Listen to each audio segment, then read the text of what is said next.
Hey everyone, this is Angelique and Bobby back for another episode of Let's Get Physical. And today we're going to talk about what you do after you reach your fitness goal. So, congratulations, you made it. Now what? Exactly. So I think that the thing you have to do before you start getting lazy or letting yourself slack, I know you've gotten to your goal, is to set an even bigger and even scarier goal for yourself. Well, scarier? Well, yeah, you know, setting a goal is a scary process as it is, because you know you're gonna have to dig deep and have a lot of, there's gonna be a lot of sacrifices to it.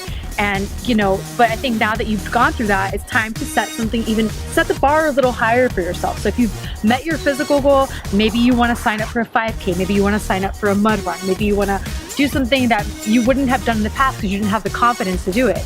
So this goal, accomplishing this goal, has given you the confidence to do that. I like that. So scarier could mean a lot of different things for a lot of different people. I just thought you were talking about Halloween costumes. Yeah, that's another scary goal for some people.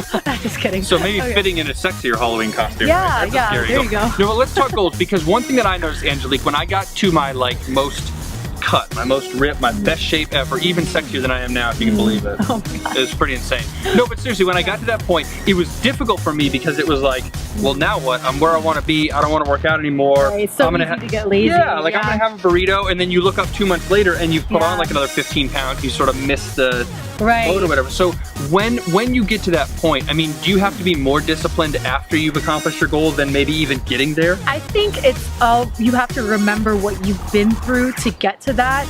And you can't just be like, oh, well, I'm here and all my abs are out and I'm looking amazing, and kind of just think that it's going to stay that way. You just have to kind of maintain. This is where it comes into being a fit and healthy lifestyle. This is where the lifestyle comes into play. You've already, done a lot of good habits. You've reached your goal. So you can have those cheat meals a couple times a week, but you want to definitely keep hitting it hard in the gym. You want to continue with the cardio and maintain everything that you did during that point, if your goal is to maintain that. Yeah, and that's the thing. I mean, that's when you really see how bad you wanted to do this, not only in accomplishing the goal, but then maintaining the goal afterwards. Yes. If you just wanted to get there, that's one thing. Congratulations for getting there. Right. But if you backslide pretty quickly, it wasn't a lifestyle change, it was just a short term. Exactly. So you want to make it not such a short-term goal, more of like a lifestyle change.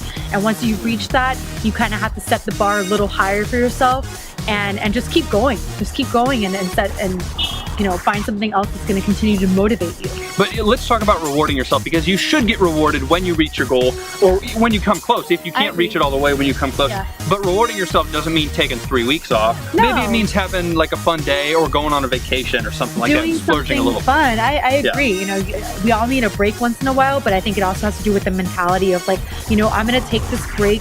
But guess what? When I get back from my vacation, it's on. I'm going to be in the gym. You're back into that same mindset that got you to that goal to begin with. And here's a reward idea too. Instead of rewarding yourself with food and drink when you make your goal, maybe give yourself a reward that doesn't have to do with food. Yeah. So take a few days off work, or go on a shopping spree, or you don't have to convince me on that one.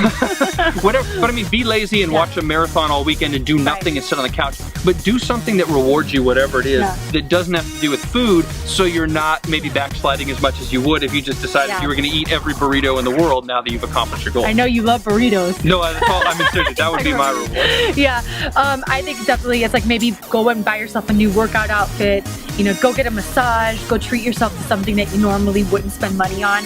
That's not food related, because if we go back and start saying, okay, I reached my goal, now I'm going to go eat an entire pizza, then you're kind of already going back, taking a step back, and then telling yourself it's okay to eat emotionally and to reward yourself with food. So, definitely find other things and always keep setting the bar a little bit higher for yourself. So how far is too far with goals? Because when you accomplish your first goal, like you guys at home, like we do when we accomplish goals, you feel pretty confident, you feel pretty happy, and then it's sort of a push to maybe do a scary second goal, like you mentioned, and say, oh, I'm gonna run this marathon, or I'm gonna go over the top. Do you still constantly need to be evaluating where you actually are and keep setting realistic goals, even though you might be overconfident? Well, yeah, I think you gotta keep pushing yourself and setting goals for yourself with whatever. It doesn't have to be fitness related. It could be related to anything that you want to do in your life, anything you feel called to do. And just like, being your number one motivator, your number one cheerleader, your number one person to set those goals for yourself. I definitely feel that, like, you know, you get to the top, you're like, okay, I've reached this goal, now what? And then it's so easy to become lazy. It's so easy to not have something. So keep working hard, be realistic. And again, there's another episode of Let's Get Physical. We talk a little bit about goal setting, the proper ways to set goals. So definitely check that out and make sure that you're setting realistic goals for yourself and that you're going to constantly push yourself. Just enough. Just enough. Just enough. Not too much, but still not where you're going to get complacent. Exactly. Okay guys, so we want to know, what do you do when you reach your goal? Or what are you going to do when you reach your goal? Feel free to comment below. Make sure to check us out on Facebook, Twitter, and Instagram. And guys, that is it this week on Let's Get Physical. For Angelique, I'm Bobby. We will see you next time.